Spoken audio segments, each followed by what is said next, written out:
Cítiš stagnáciu vo vzťahoch, láske, rodine či práci? Láska sa vytráca v tichu a komunikácia viazne? Máš nezodpovedané otázky, na ktoré nemáš odpoveď? Vzťahy sa zo všetkých strán zamotávajú. Ľudia, ktorých miluješ, sa ti vzdialujú a objavujú sa stále nové komplikácie, nedorozumenia či ťažkosti? Ako by ťa obklopovala energia, ktorá ľudí od teba vzdialuje a oberá ťa o spojenia? Rozpája to, čo má byť spojené. Možno ani nevieš prečo, len cítiš, že niečo nie je v poriadku.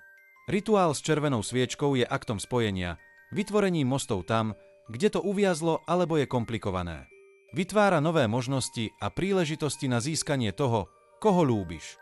Červená sviečka prebúdza vášeň, otvorenosť, blízkosť a silu vyjadriť to, čo ťa ťaží.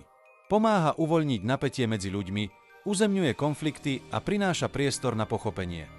Prináša nové spojenia v láske, komunikáciu v rodinných, susedských, priateľských či pracovných vzťahoch. Plameň červenej sviečky ťa povedie späť k spojeniu a otvorí komunikačné cesty. Ak vzťahy stagnujú, vráti vášeň, odvahu aj ak sa rozpadajú. Očistí a prelieči staré bolesti, aktivuje partnerské, rodinné i pracovné vzťahy, kde vytvára pozitívny vplyv a viac možností. Červená sviečka je silný nástroj. Je to energia, ktorá môže veľa vecí zmeniť. Ak potrebuješ práve túto silu, už v najbližšiu stredu sa môžeš aj ty pripojiť k tomuto rituálu. Stačí napísať do Messengeru, kde dostaneš bližšie informácie.